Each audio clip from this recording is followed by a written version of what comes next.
Hey guys, welcome to the Fairy Tale Podcast, your podcast for the greatest guild in the world. I'm getting all fired up just thinking about this episode.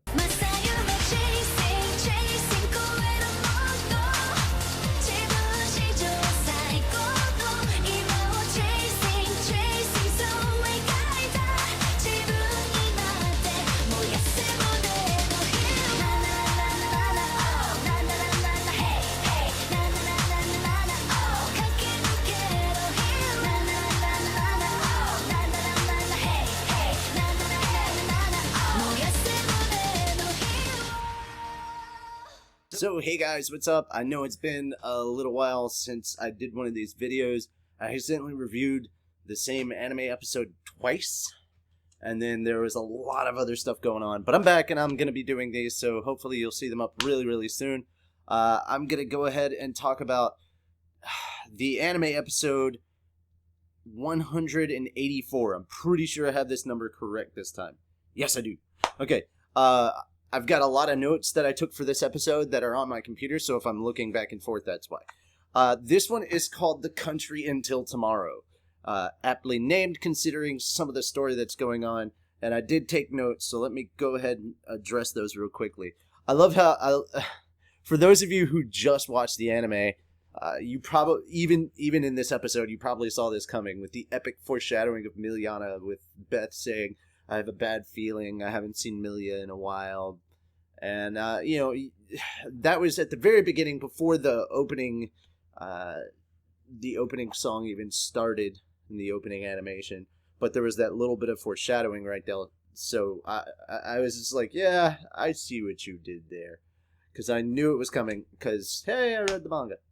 But, okay, so Natsu and the gang are still lost underground. That's not going to change this episode. Sadly, no. They will make it to the door. But that's about it. And considering this episode is about 3 weeks old, you know what's happened by now. Kagura shows up instead of Minerva. That was the prediction that the first master made.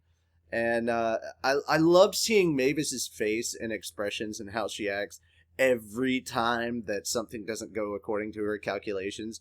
And she's just sitting there, I'm not crying. I'm not crying at all. That was adorable. I loved it. Let's see. Minerva does show up partway through their battle, so it's a three-way battle. Just leave your sex jokes in the comments below. I know it's going to happen. The fight between the three of them was awesome. Actually, like, the manga can only do so much in fights, whereas with the anime, you can make things look insanely epic, and they were. Minerva's attack to start things off was incredibly epic. The way that they all fought against each other was just, I was sitting on the edge of my chair, even though I've already read this, so I know how things are going to go with the story. So it just kind of, I don't know, I was just blown away by the action this time. This was a really good action episode as far as the animation went. Okay, the moments between Juvia and Shelia, I think, yeah. It's either Sherry or Shelia. No, I think it's Sherry, yeah. Okay, the moments between Juvia and Sherry were absolutely adorable. The two times that they're together in like this episode were hilarious. They're little but yeah, they're adorable with each other. Then Minerva shows that she did, surprise, surprise, capture Miliana, who didn't see that coming. And then finally we get Princess Hisui explaining some of the Eclipse Project Part 2 to the Minister of Defense, and that she had Evil Square Nose play the bad guy.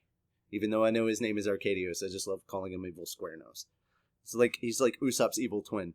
But yeah, and saying that the whole project depends on the outcome of the Grand Magic Game. So that's the ominous prediction that we end this episode with finally the reveal of the hooded lady. It's future Lucy! Who didn't see that one coming? I don't know. I really enjoyed this episode. I'll give it 4 out of 5.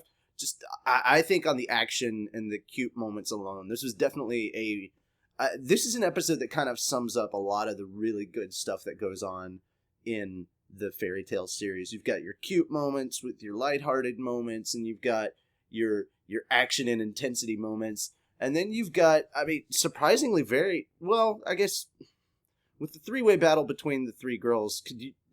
I didn't feel like there was a lot of fan service, if you would call that fan service, but maybe. I mean, there were a lot of low-angle shots, but I mean, mostly all you saw was like leg. You saw thigh. Is that fan service? Does that count as fan service? Let me know in the comments below. I just didn't feel that this one was very, very fan servicey, which is kind of the staple of Fairy Tail. So that element was left out, but it didn't make the episode any less enjoyable. It's just the only element of Fairy Tail that I felt was left out of this episode, because this episode summed up almost everything, because you also had your plot progression and the drama and intensity there, and then it finishes it on that punchline of, oh my god, what's going to happen? Because you've got Lucy, future Lucy, showing up. So now there are two Lucys, and Natsu's all like confused. Alright, so that is my own opinion. Guys, don't forget that we're still trying to push to get Fairy Tail on Toonami, so hashtag Fairy Tail on Toonami on all the social media you use.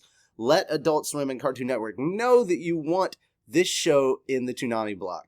That's about it for me. I will see you guys tonight on the live show.